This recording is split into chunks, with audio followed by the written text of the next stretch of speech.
see, I promised y'all we were gonna get better with Table Talk episodes, and I feel like I'm making good on my promise because we're being consistent.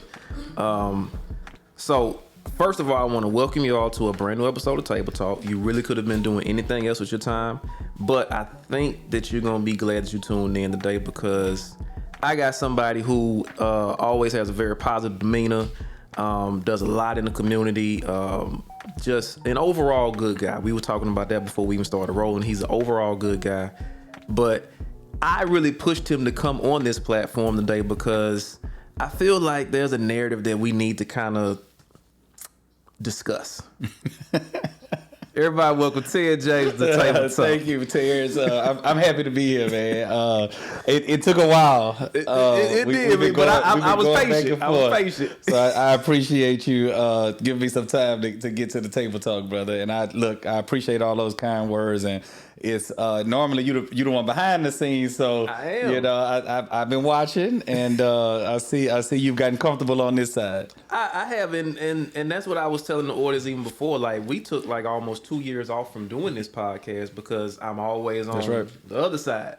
So, but this is kind of like how I scratch my journalistic itch. A lot of people don't know that's where I got my start. I was actually, in school I was on the other side of the camera in front. And then I migrated to more behind the scenes. But this is how I kind of scratched that itch. Yeah.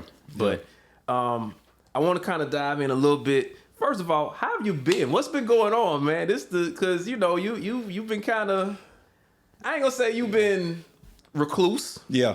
But from the public eye. Yeah. People may not have seen you in a couple of months. Yeah. What's been going on? It's this is the first time since I graduated law school in 2006 that I have not held some type of job that was public facing or run and elected for something or spent 8 years buying for something. So I have just been chilling, right?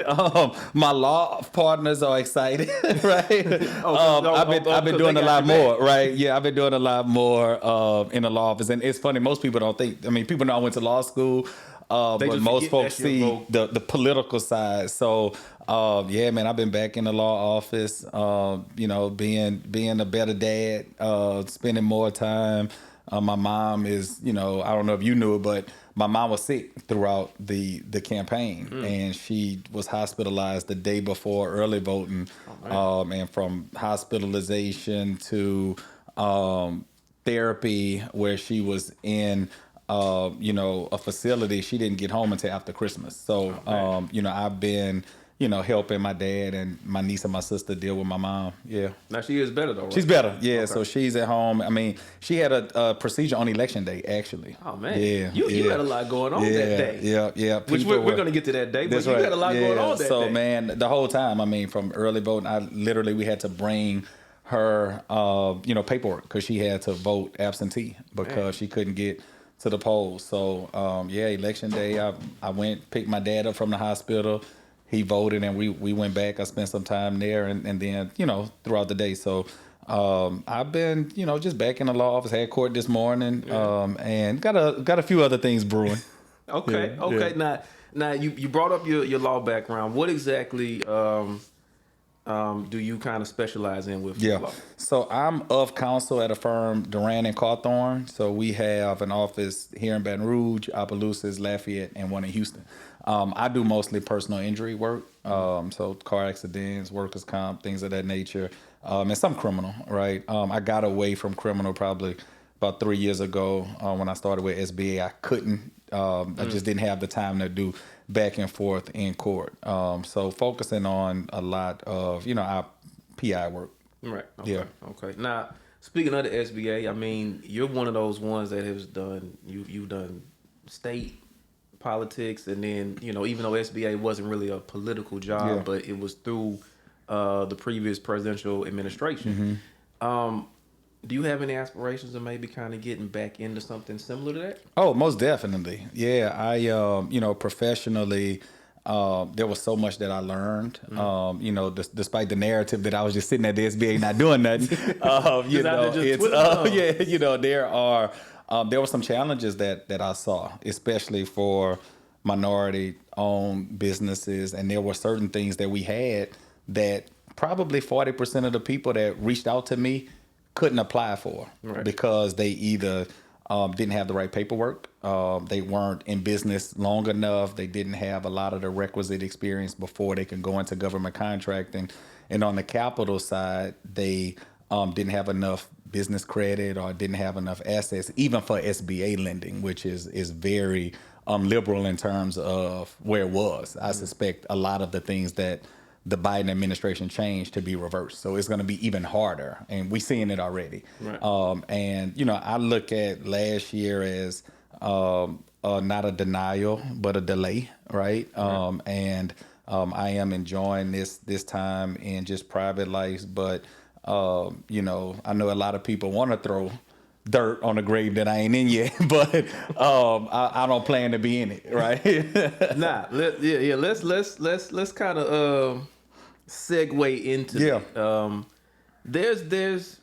There was this narrative going on last year, even when you were campaigning, when you announced. There's this narrative about, well, what pushed Ted to even hop in the mayor's race, right? You know.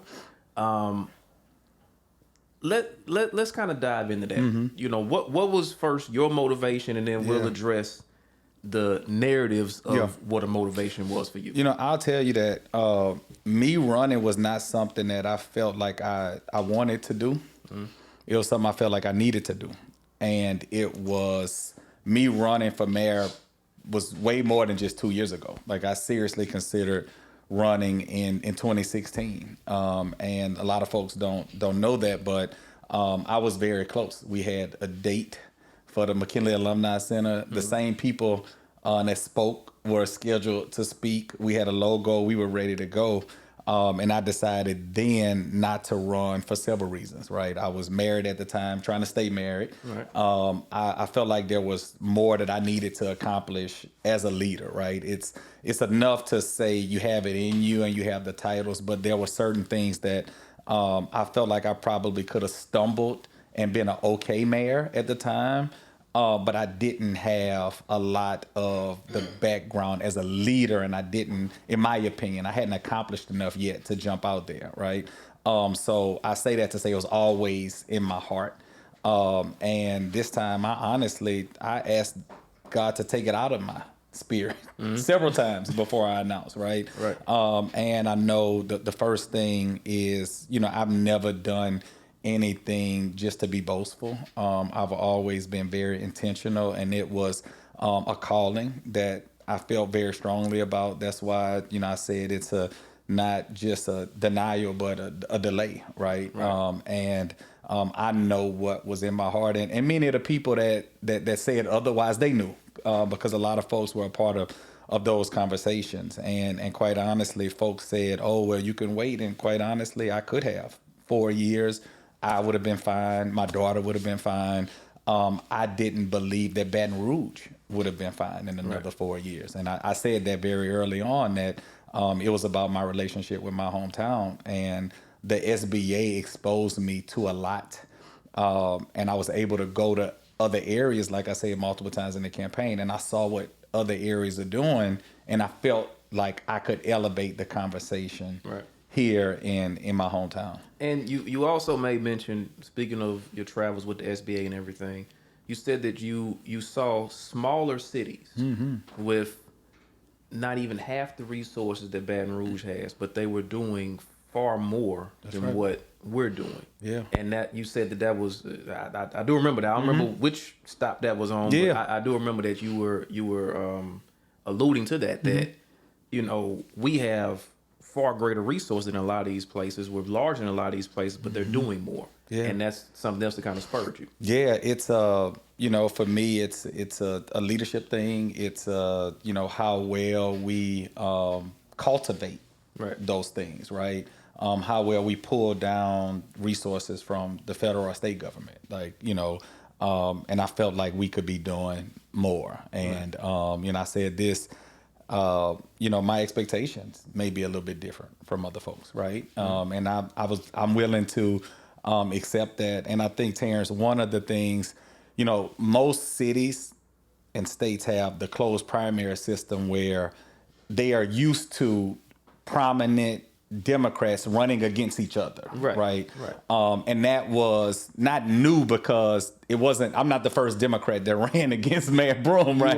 You were not. And and like I said multiple times, right? I even in my campaign, I said a lot. You got two choices, me or Sharon, right? And because I knew the numbers based on the previous elections, and I knew that a strong Democrat had challenged the mayor. And if you would have told me any day before the election that neither one of us would have been elected, I would have told you were crazy. And I said that multiple times. And I even, I told people, some, in the clergy and other, I said, look, if I thought that me being in here would prevent us from having a mayor of color, I wouldn't do it. And many people, I believe that I had the background and the street cred to say that, and people believe it, right?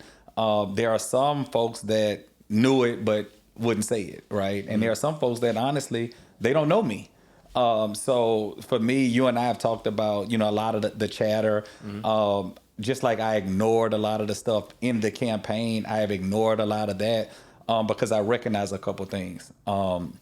Number one, this was largely new to a lot of people, right?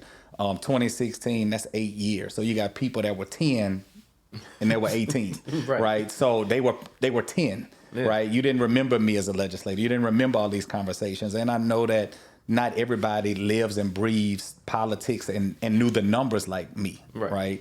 So I don't get mad when people say stuff because they don't know me, right? And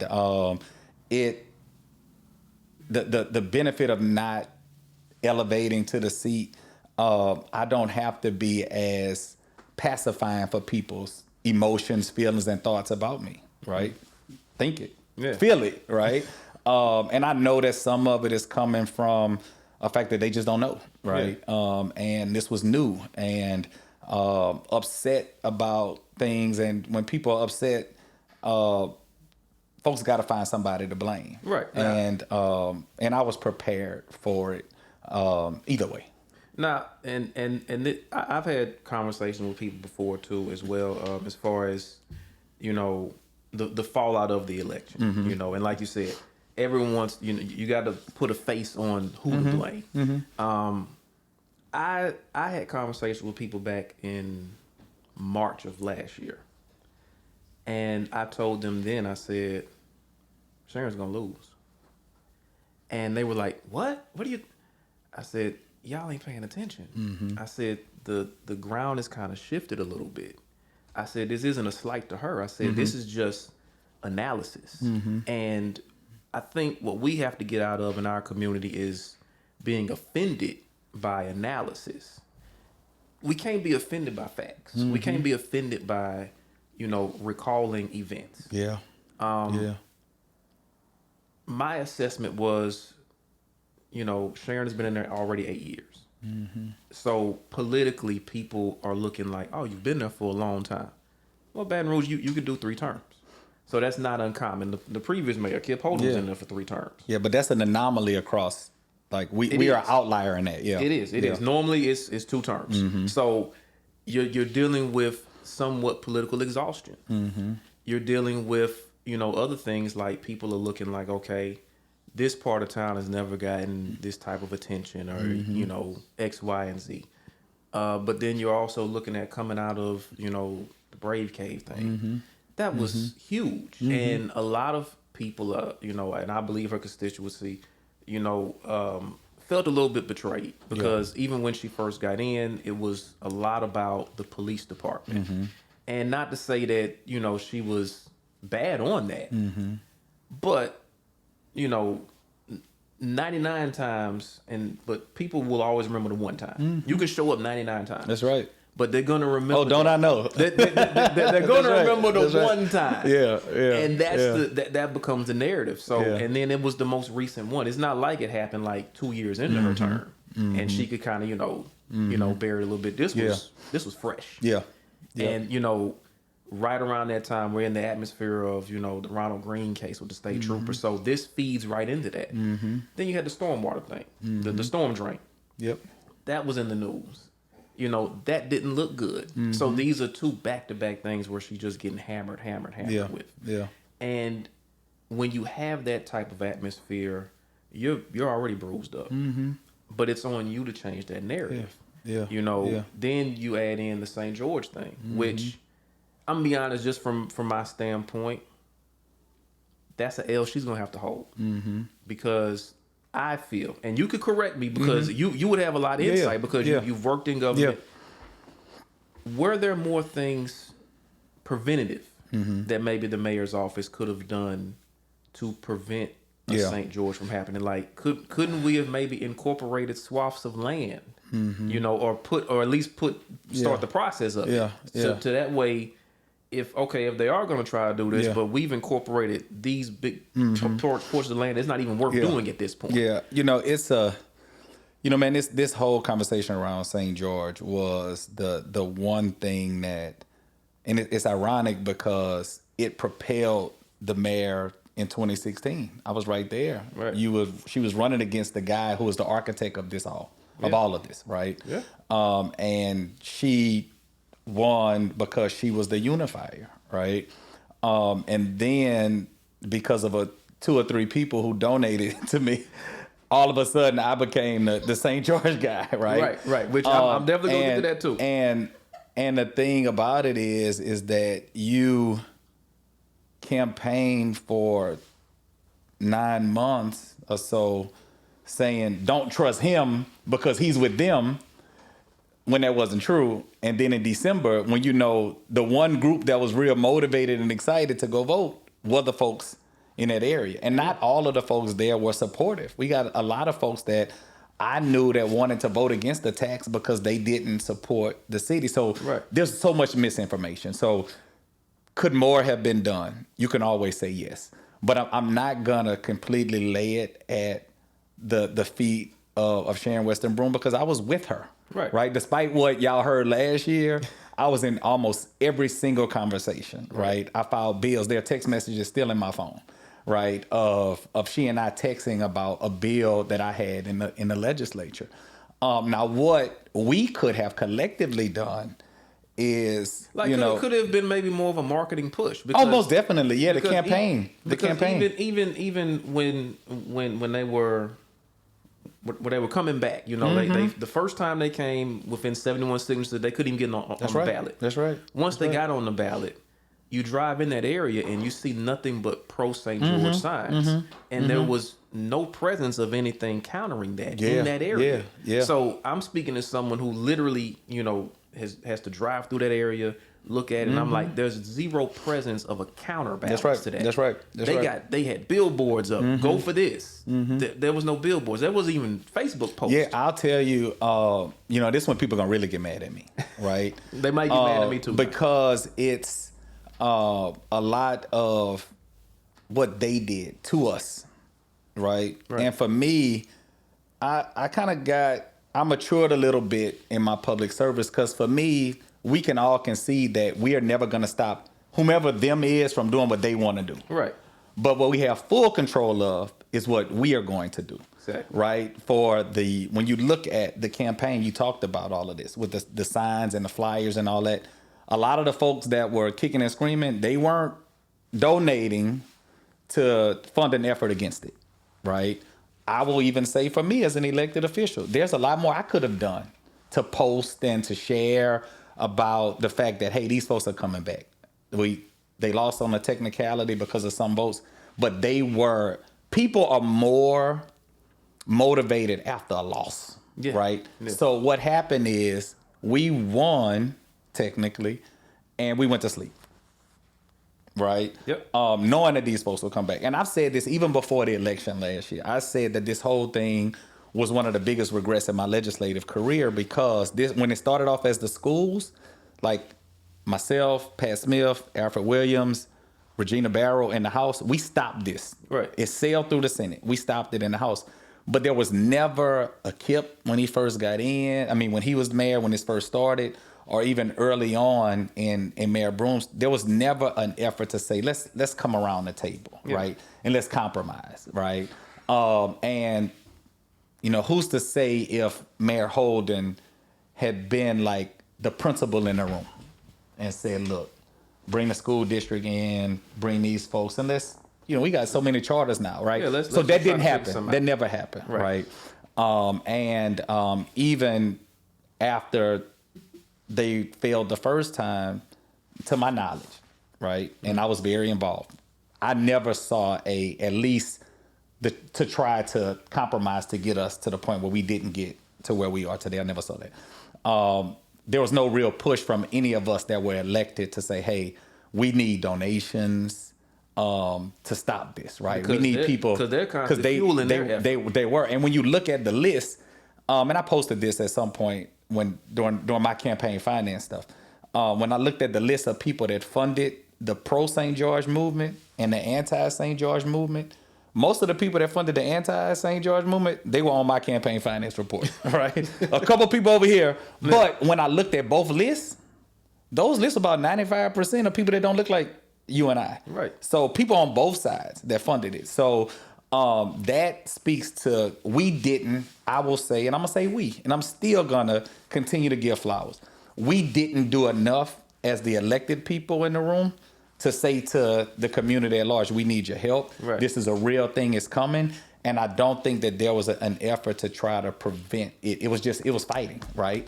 And at the end of the day, you got to look at the numbers. The Supreme Court in this state, like, we had some victories in the lower courts, but they got at the end of the day, like, I didn't know when it was going to happen, but I was very confident knowing the makeup of that court that they would have said yes. Yeah. Right. The timing was not ideal, but I knew it was going to happen because of the makeup of the court. Right. Now, swaying a little bit back to your campaign. Mm-hmm. So, and you kind of brought this up a little bit. Yeah. You got labeled a certain way because one or two people donated to your campaign. Yeah.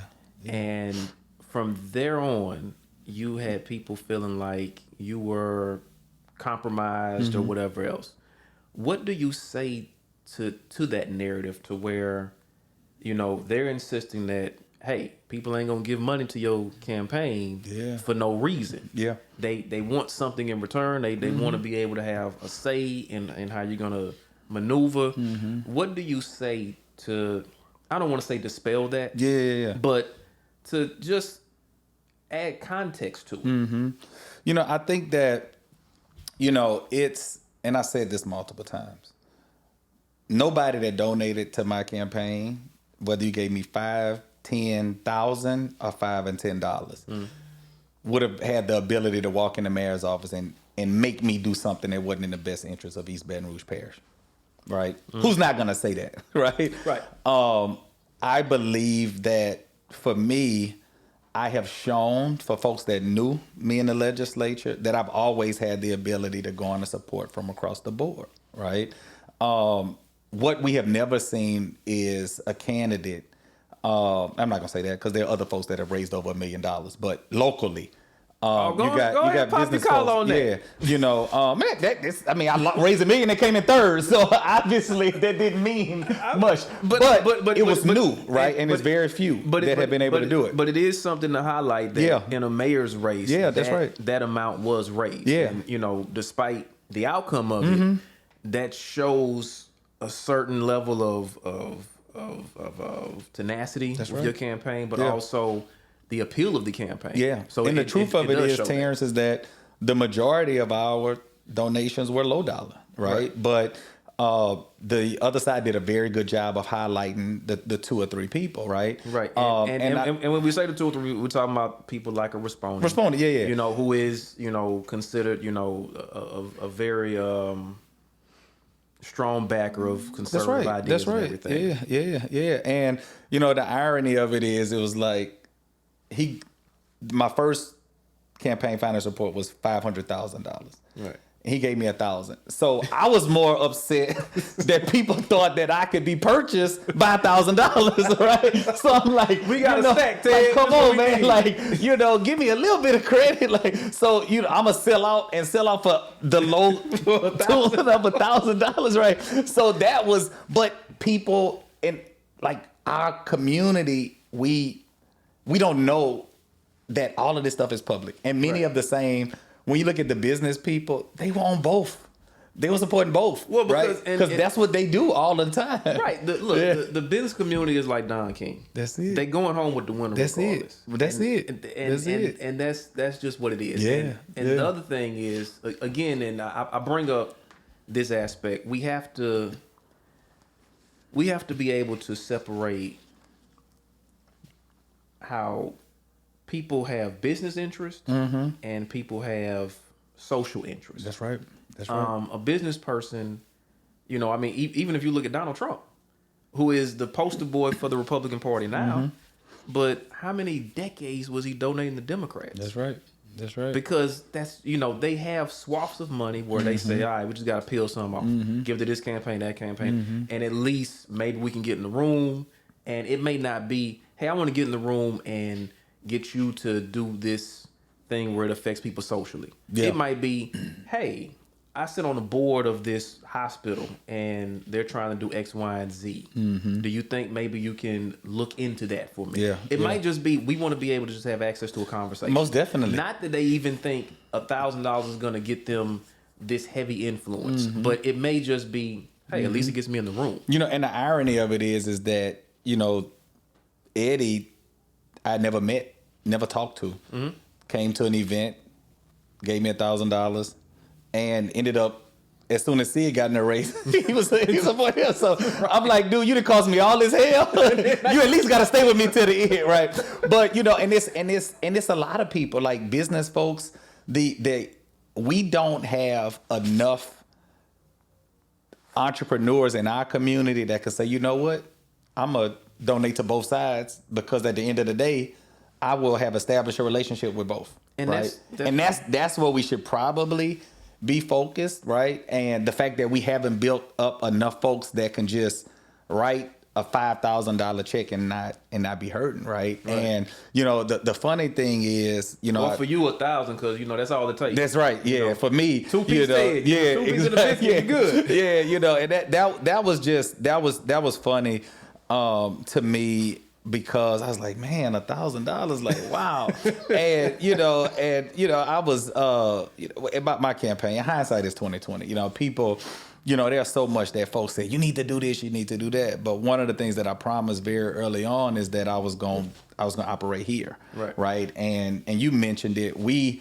Just like in our personal life, you say something, I don't like, this shoe. Oh, stop hating. That's the first thing. That's not hating. It's just his opinion. That's it. He don't like his shoes. Right, he don't like his haircut, and that's the first thing that we do. Oh, you gotta stop. So when we criticize people, it's he's tearing them down. No, we should be able to have conversations about where things are, and I can still show when I had conversation with folks in the business community. And the sad thing is, when we say the business community in Baton Rouge, we just not overwhelmingly white, but there are a lot of black business folks that are very involved in the chamber, the Baton Rouge Area Foundation, and are around the table. But when I look, and again, I pay attention and I'm very much aware of the things that were going on in Baton Rouge.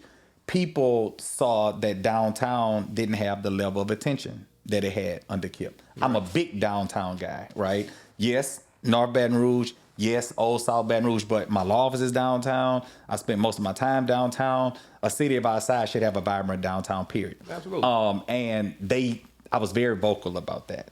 Many of these folks throughout the SBA, many of these big guys, industrial folks, they hire and contract with a lot of the small businesses that I helped get certified through the SBA. So I had established relationships with some of these folks even before I decided to run for mayor. And a lot of them during the COVID idle and a lot of these programs that many of our smaller businesses didn't get a chance to take advantage of, when I got in the SBA, I established relationships with a lot of these folks, helping them throughout issues with access to capital. So a lot of it was not just, this guy promised us something. Right. I had legitimate relationships, and still do, with folks on the business side who had the ability to do it. But I think that they did a very good job. I mean, when I'm in the barbershop, they'll joke, man, you got all that Trump money, you paying for everybody haircut in the barbershop, and people just don't, they're not going to find the information, right? And it's, you could go and look at all of the campaign finance reports. You'll see a lot of the same names. You see a lot of folks that get major contracts with the city. They support the incumbent, not because the mayor promised them anything. And I never said that, right? Right. People donate for whatever reason, right? I don't think and when we talk about these donations, I think it only hurts those of us who are running because it puts the narrative out there that, oh, they're supporting him for a reason. But I will say this, there were times when people asked me to do stuff outside of my character, and to be honest, they all look like me. The folks that asked me to do stuff out of my character look like me. Yeah. Folks don't, and that's hard, right? And for me, it's the level of expectation that I have and that we should have for our own is greater. But I say that without fear of contradiction. Now, for me, I'm not gonna call names and release recordings on them. But I will tell you that that was me being a little petty, right? Yeah. You gotta laugh about it sometimes, right? We do have to laugh about your mixtape release. And it's man, like for real, all right. And I know that other folks have run their experiences may be different, but for me, that's the truth, right? And no matter how people try to flip it, and I remember the guy who was with me the most in my campaign, Max, big old white dude, right? So Max, I would go places and folks like, it must be true, you must be Trump guy. You got this big white dude behind you, and it was funny. I would have to say, Max, I've been knowing him since he was 14. He went to McKinley, right. His wife is black. He's raising a black daughter, right? Yeah. So that, okay, he's okay then, but it just, so I say that to say it worked for some people, right? And people were like, man, Ted, what happened? Like, who are you now? And it's funny that, you bring up that dynamic as well too, but what's the documentary film that Baton Rouge has been celebrating for the last 2 or 3 years? Diamonds in the Dirt. Produced by who? Mm-hmm. They some white cats. Mm-hmm. I've met them, but they've been ingratiated into the underground hip hop scene in this area. But no one thought twice about that. So there are, we can't get so caught up in, we seen Ted with a big white guy, so everything about it must be true. Like, oh yeah, come on. And that is, and I still have mixed emotions about it, right? Because I will honestly say there were some times when I was like, Max, you need to stay, right? And then when I realized like that dude showed up when I ain't have $1 to pay him, right? And in high school, he was faithful behind you my too. God, yeah, man. Like this kid was, I met him at McKinley. He worked at the Capitol when I was with Kamala before. When nobody liked Kamala, he worked on the campaign all across the country. I set him up there, set him up with Biden's campaign. He went all across the country and knew what he was doing. He was great at it. And he believed in me and was like, look, I don't care if you raise $1. I'm here, right? And you appreciate people that's going to work for free until you can pay them, right? But, there are, it's so much like, when Sid got in, and you were there when I talked to Pastor Smith, I said it multiple times. Look, man, a Republican is gonna run, and there were people that were pushing it, right? And there were non-Republican people that were pushing it, right? And people know that, and it, at the end of the day, elections over. Why is it people don't want to admit that they know these things behind the scenes, but they won't say it? Man, you might have to ask them. I don't know, right? You know it because I watch and let me say this. I appreciate you speaking up, on my behalf, right? I appreciate you adding truth to the conversation, right? Because there are some folks, opinions are opinions. That's why I'm not mad. People don't know me. If you don't know me, you think I could sell out for $1,000. I'm not mad at you, right? But there are some folks that say stuff and they know better, right? But we had this mayoral election twice before. Right. And it was settled in December in a runoff. Every time. And it was Sharon and a white male Democrat. White male Republican. Yes. And the previous two were much better funded. Like they had real more organization, right? And I think that, and we talked about it a little bit.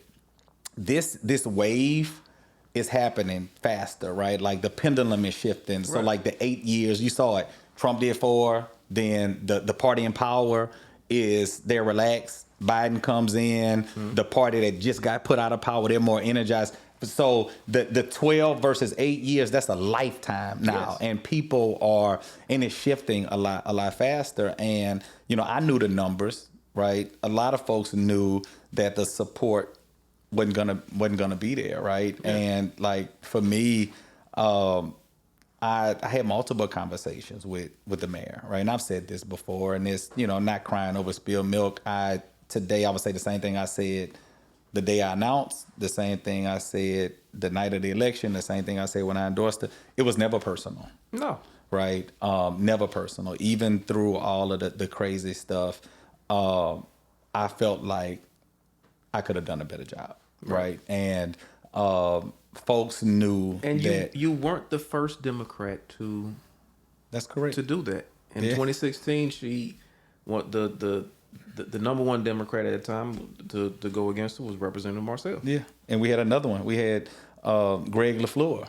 Yes. And the irony about Greg LaFleur is people said, like, Greg was a big football guy from Southern. People say, oh, he ain't got no business running for mayor. And look, we just elected him. So now, like, I'm probably going to, quit being a lawyer and go be the football coach at McKinley if I run again. Look, we need to go ahead and just do 2 seasons at McKinley, then, toss your name back in the hat. Yeah, look, you'll make 28. That's right. That's right. And this, in seriousness, my thing, and I've said this, people, as much as people have sent me stuff negative on the internet, I'm around Baton Rouge all the time, and I get hugs. People say, hey, man, go again. This and that. Most people not going to say the negative stuff. Nobody going to walk up to me and say, man, you that sellout dude, right? $1,000, yeah, I know you. But, I appreciate the diversity of thought. Right. But my thing, Terrence, is, all right, if it's my fault, for those folks that say it's my fault, what you going to do for the next 4 years? Because I know what I'm going to do. I'm going to do the same thing I always have been, right? I'm going to be in the game, right? I am going to be working in the same communities. So be it, let that anger, let the Ted anger, you ain't got to let it go, but use it to motivate you to do something else, right? Like, so are you going to be the one in 4 years that's going to knock on doors, that's going to call people, that's going to organize? Use that anger. And if it's my fault, hey, use it to make sure that whatever your issue is, you're positively influencing it. And in 4 years, if it's me or whomever else, what are you going to do? Because I know I'm going to be working outside the internet. Right. And for me, that's my challenge, right? And I was watching, T.I. did an interview, Usher did an interview and mentioned something that T.I. told him. And he said, if you live by the applause, you'll die by the boos, right? And for me, it's, like, it was different because my whole career is like, not that I was perfect at all, but most of the times it's like, people, we love how you used to fight at the legislature. Thank you for doing this. You did this, you did this. It was all great. So this is the first time where I've been on the other side. And, I told Gino McLaughlin this. He asked me, he's like, how you doing? I said, man, it's my turn. Right. And I never thought that I was so special that I didn't deserve a turn. Right. And, for me, if you mad, what you going to do with it? Right. Like, be mad, but be active. Be active, but also just, and for me, and thank you for that, for what you said. Yeah. But for me, it's always just about facts in general, despite how you might feel about a person. So, the things you were speaking about before is I ran up on a conversation on the internet and people were talking about how, it was your fault. Yeah. Yeah. And I said, well, what do you mean? Please elaborate. And they were like, oh, she probably could have just won outright had he not been in the race. I said, that the facts don't back that up. Yeah. I said, she's never won outright. In 2016, she ended up in a December runoff. In 2020, she ended up in a December runoff. And trust and believe, if I hadn't run, another Democrat was going to run. Well, of course. But that also comes from perception. And it's something that, and again, this isn't a throw dirt on Sharon's name. Yeah. It's not that. But again, like I alluded to earlier, you have to be able to assess without people saying, oh, you're just hating. We're assessing. And the assessment is, even though she was an incumbent, in 2024, she was a weak candidate. The Democratic Party did not endorse the incumbent. That says something. If we stack Kip's tenure up with her, why is it that no Democrat with real name recognition dared to run against him once he got in? Yeah. There's a reason for these things. So it's not that, and let's keep it real. I voted for Sharon, right? In the same sense, I had so many people saying I'm gonna hold my nose and vote for her. That's not enthusiasm at all. Yeah. And we have to get out of this lane to where we are so emotionally stuck to certain things where we can't even be honest with ourselves. Yeah. There's a reason why people didn't run against Kip. And I'm not saying Kip was a perfect mayor. I'm not saying he's a perfect guy. There's a lot of flaws to Kip. But politically, there was no pathway to victory for another Democrat. Each time she ran, other Democrats ran against her. So that means they saw that, it's vulnerability there, and I think politically I can get it. Yeah. And people choose to forget, and people choose to not just pick up and research. Like, I've and people, I was like, look, we had multiple Democrats run before. We've shown up in the in the December runoff, and a Democrat has won. I said it until I was blue in the face. The other thing, turnout was abysmal, right? Like, we had fewer people vote in 24 than we had in 2020 in the middle of a pandemic and in 2016. And that, people throughout the whole race, I was like, look, man, turnout is not going to be an issue. You got Sharon and I running. You got Cleo running. You got, Brittany and Niles. You got multiple council districts. Like, black people are gonna be voting, right? And when I saw the numbers, you had 205. Like, our goal, my numbers was based on 210,000 people voting. Right. 2020, we had 205. So I thought that more folks. We had 188,000 people vote, and the majority of that 20-some thousand people that didn't show up, they don't look like Sid. They look like Sharon and I. So I'm more concerned with what more could we have done to reach people so that they would have gone out. And then in November, 5% of those black folks that did vote didn't vote for either one of us. Right? They voted for Sid. Right. And I think it's a combination of Sid gained ground. He gained, and I think it's a combination of people that he just knew, right? I think some people were turned off by the way how nasty the race got. And people say, "Oh, well, I'm very proud of the race that I ran." And I know some folks, just like me calling stuff out as me being negative. I think I kept my word when I said I was going to run a civil campaign, right? And you did. Yeah. And then in December, 10% of black folks voted for him. So simple math is, so that 5% must have come from me, or people that just didn't. And I got criticized by a lot of people for endorsing the mayor at the end, right? On both sides. Like, people were like, what are you doing? Like, I can't believe you doing that. Like, they did this. And I think that people are so used on the political side of people saying stuff and not meaning it. But for me, I meant what I said. And I thought it was going to be either myself or her.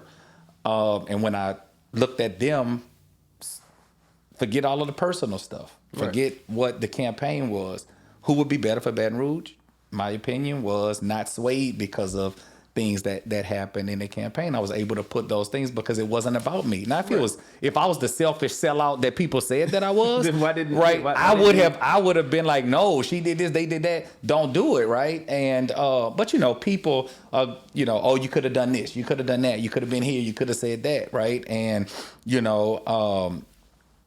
the numbers were the numbers, though, and I think that I've had a couple conversations with Sid since he's been elected, and I want him to succeed because I want Baton Rouge to succeed, right? And where we go from here is I know where I'm gonna be, right? And Right. for folks that, and most of the people that were vocal were never with me anyway, right? So a lot of it was not surprising to me because, like, at the end, people got to blame somebody, and I take it, right? That is fair and unfair, but I would say to everybody, what are you going to do with your anger at me? Right? I know where I'm gonna be, right? I know what I'm going to do, and I ain't going nowhere. And so, with all of these issues that are still percolating in the city, like, who's gonna stand up, right? Who's gonna organize? And you mentioned it, the party. Somebody said, "Oh well, we're not gonna change until the party is changing." The party changed. Yeah. The party was like, go here, right? Right. And we still have so much more in terms of organization and strategy that we need to accomplish, and we have some very strong young elected officials in this city, and I hope that there's a moment in time where folks are recognize how important it is for us to be here and not there. And I know that some people might say, "Oh, it's I can't believe you said that when you were the one that split up the vote," And for that, if Sharon, if Sid had won outright in November, then there's an argument that, oh, I split the vote. Right. I wasn't on the ballot in December, right? And if we had like this whole "if we vote we win" thing, it's not just, it's the truth. And we proved it right twice, and we proved it wrong in 2024. So we have to, and that's probably, Terrence, the one thing that bothers me a little bit. Like, I don't mind the fact that I didn't get the most votes. I do have a level of responsibility in knowing that, man, we couldn't inspire more people that look like me to vote than we did the previous two times. What do you attribute the feelings about voting for? Because a lot of people, I feel, have just kind of checked out of the process. Yeah. I think people have become, in my opinion, but I am asking you what's your opinion, because you're on a different side of the coin than I am. But what do you attribute this to? I feel like people have checked out simply because it's like politics has gotten so just into like this stalemate thing, where it's like you're either wearing this shirt or that shirt. That people are voting for people to go to wherever, whether it be, Metro Council, the state houses, United States Congress, Senate, whatever. They're not electing you to go up there to fight. Yeah, that's one thing I hate when I see campaign ads. They always be like, "I'm going to fight for you." yeah. No, you're going to get stuff. They want you to done. get stuff done. That's it. Yeah. I'm not interested in, and for me, politics has really become Bloods and Crips, where the civility of it, I feel like, has been just stripped. Yeah. And now we're just in this perpetual thing where you're either on this side or that side, and we're here to just fight with each other. Yeah. Meanwhile, the people who are most affected by it is not the people who have the lapel pins. It's the people who are every day with kitchen table issues, and their voices are not being heard because y'all too busy fighting. That's right. Yeah, and I think that people ask me about, like, why you didn't want to go to Congress. I'm like, not in this climate, right? Like, people. I just didn't feel like that was, like you said, the fighting, right? Like, and that also speaks to, I think, the ability that I had to get crossover, because the legislative piece, that's the fighting. Like the mayoral executive role, where you can really impact things through your budgeting and your priorities, was I saw it so clearly for 2 years at the SB. I knew it, but when I was able to see it, and folks don't want that, or so I thought, right? And I think that this race, if it wasn't coupled with the presidential race, with all of the Trump versus Kamala stuff, I think we had a different ball game, And you have, it was so funny, man. People were literally, on one side, I'm the St. George sellout guy. But if you look at the St. George newspaper, they would tear me down. They were ripping you to shreds. I was hey, Ted, fight back on them too. Exactly. And that's the thing, because I know it would say like, oh, he spent his whole campaign attacking Sharon. First of all, that's a lie. We had a ground game on the other side of town. We ran radio. We ran, just like y'all were getting inundated with them text messages. Republicans was getting inundated with text messages. We did mail, and we went at and let folks know that they were about to vote for, a guy who had never shown up. So, we so folks that think that my campaign was just one-sided, that's not true, right? But what we saw was a huge we don't trust neither one of y'all. Because we so tired of the process. And, when folks initially, when Sid got in and folks were like, oh, man, he ain't voting 8 years. And they were like, what you think? I said, if somebody asked me that, I would say this. And he said exactly what I would have said. Yeah. And that resonate with a bunch of people that are tired of the us versus them, red versus blue, all of that you mentioned, because I think that, folks in the middle they do get tired of it, right? And, I think we saw it in that, folks rejected both of us and chose, we're going to choose something new, right? And, I accept it, right? I don't have a choice, but, I am, if I had run for the wrong reasons, if I had become compromised, if I had stolen out, if I had lied, if I had done all of that and lost, I would be devastated. Right? Right. I'm not. I wanted to win, but most people that know me know I am a crybaby, Terrence. I don't get that vibe. But let me tell you something. If we watch Rudy at the end, I'm crying. No matter how many times when I watch Rudy, there are certain things that, I watch TV now and I'm like, man, This Is Us. That whole series had me crying from scratch. Just movie stuff. And the night of the election, my mom can't watch The Brave Little Toaster. Let me tell you something. So I was at home because I know how antsy I am when I'm not on the ballot. I am checking the Secretary of State website every 30 seconds. Yeah. My phone was on airplane mode. I was in my room watching TV. My daughter was in the front with Brianna and Olivia. And I kept calling Kia. I was like, I need to leave. And they were like, don't come yet. And I knew then. Because I was like, the numbers should be in by now. But I knew when they were telling me not to come that the numbers weren't what we wanted. Right? So we get dressed, we get in the car. As soon as I get in the car, Brianne's phone rang and it was Kia. And I took the phone and she said, the Republicans kicked our butts, they overperformed, and we're not going to get there. And my daughter, Harper, was like, Daddy, what happened? I said, we didn't win. And I didn't drop a tear. And for me, I feel like I'm about to do it now. And when we got to the McKinley Alumni Center, my team, they were all upstairs, and everybody was just quiet. And I said, damn, y'all, I ain't died. I was like, let's go downstairs. So, and people were looking, and I accept it, right? But had I been somebody who I'm not, and had I really compromised, like folks said, to not win, I'd have been devastated, right?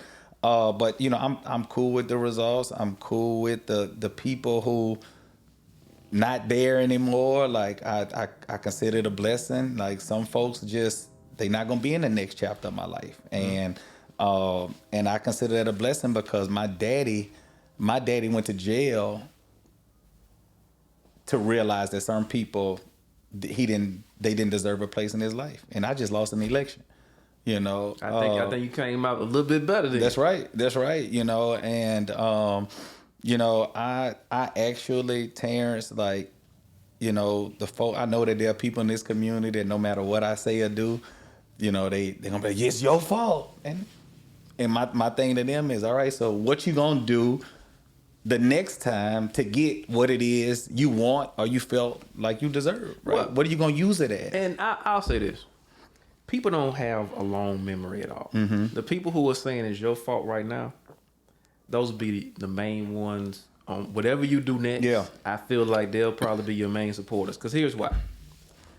Remember when Colin Kaepernick was trying to get into the NFL and people were like, I ain't watching not now NFL game ever until they let Colin throw the ball again. Right. And I mean the very next Sunday. Yeah. You see them online, man, my parlay ain't hit. Like, and some of them, they paid $1,000 to go to the Super Bowl in New Orleans. I'm like, wait a minute, I thought you wasn't watching. Yeah. Huh? Oh, let me unfriend you so you can't see me. Like, that's right. People say a lot of things, and the general public. I'm not saying all people, but generally, a lot of people will say that. But when it comes to actually remembering that or standing on that, a lot of people be like, "What you talking about?" Yeah. Oh, that was like what Chris Tucker said in Friday. Man, you bringing up old stuff? Yeah.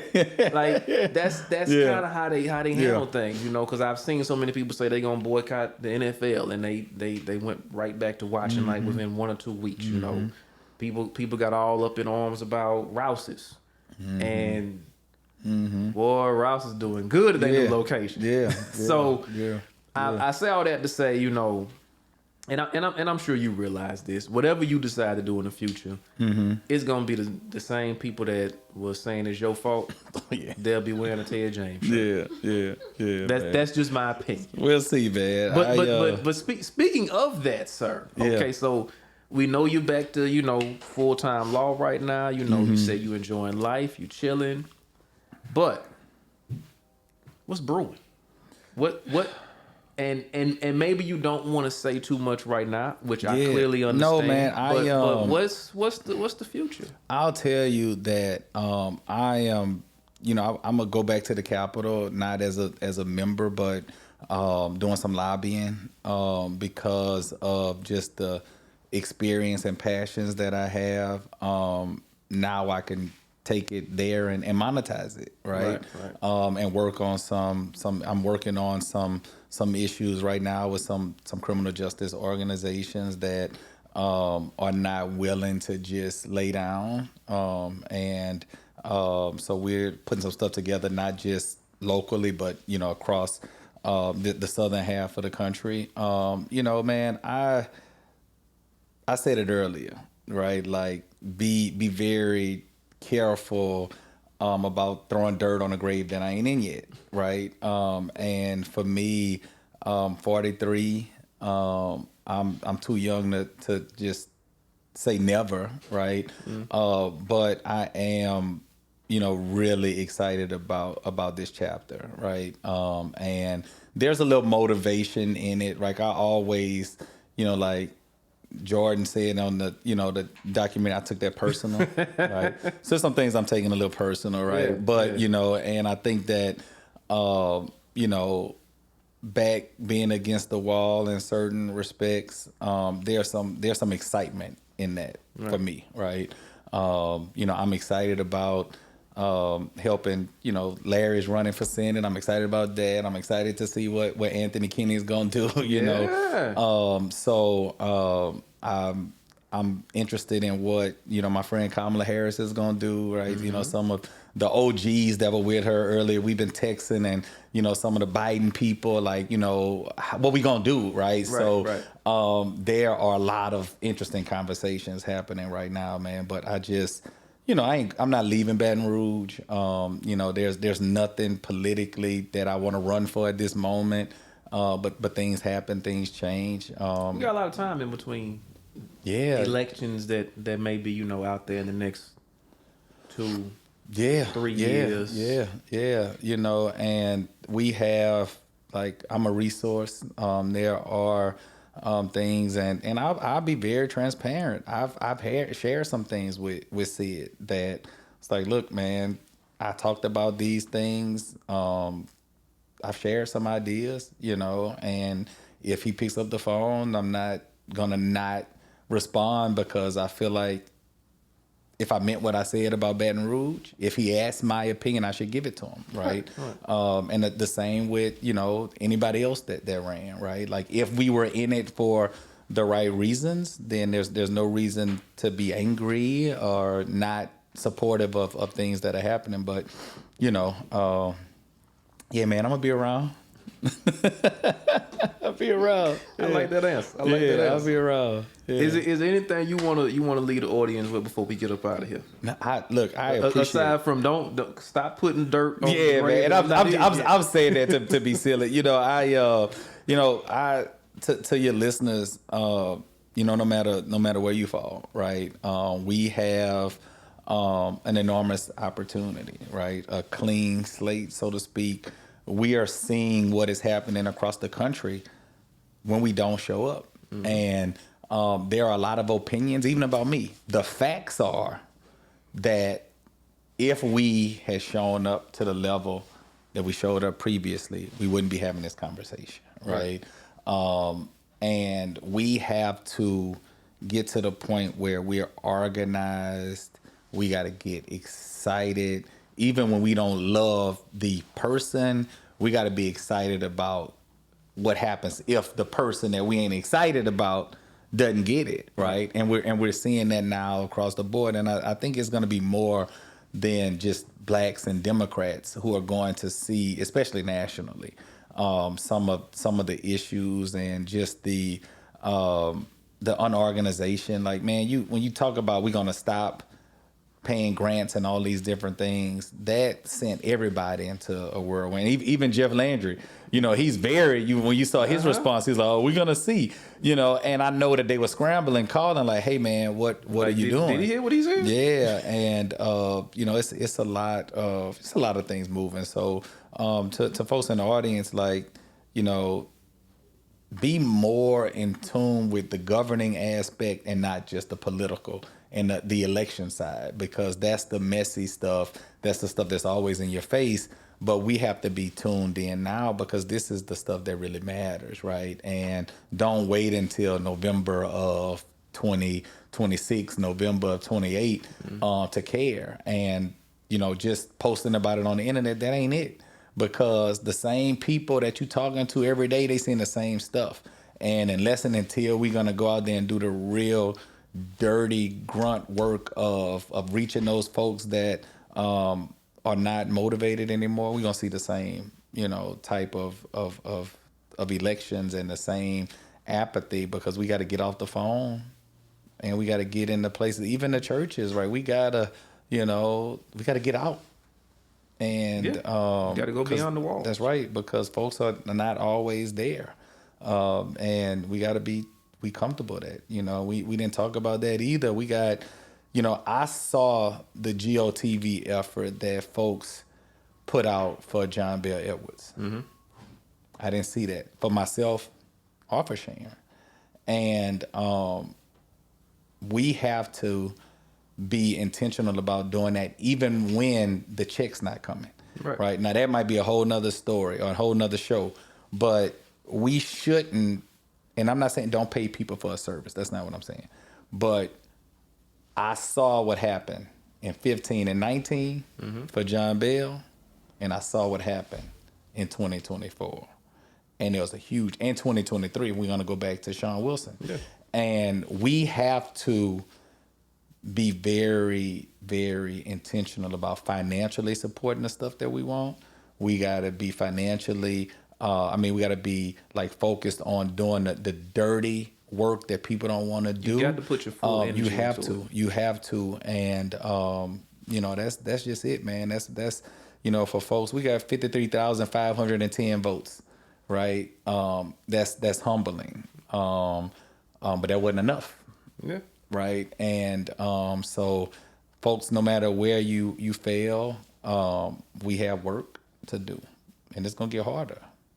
It's going to get harder. I look forward to not only working, but seeing the work that is produced. Thank you, brother. And I appreciate you coming through. I appreciate you, man. Thank you for pushing me to come, man. Listen, man, I told you before, man, look, I ain't going to be sitting up here doing all these internet battles, man, on your behalf. Come talk to me. That's right. I appreciate you, brother. Thank you. No, but all jokes aside, I really appreciate you coming through, sir. sitting down. This was really good, and I know it was. I want to let people know it was more so about me than you. Mm-hmm. I think you're in a good place. You're cool. It was me because I don't like false narratives. Anybody who knows me knows I just deal with facts. Yeah. And more and more, I just started seeing a swell of just more, and I'm like, you know what? I don't like that. Yeah. So hopefully, this kind of added context cleared the air for people, and like you said, we have a clean slate now. Yeah. It's funny. Somebody sent me a podcast, Joel Osteen. It's funny because I've never listened to a Joel Osteen podcast, but he and my friends tease me because they say I use Nehemiah too much. But Joel, and they sent it to me because he talks about Nehemiah, but he kept saying that, the Bible says protect your heart, not your reputation. And he's like, God is going to protect your reputation. So you don't get into the back and forth. Well, when you dispel this rumor, you got another one. Or this person is going to say whatever they want to say.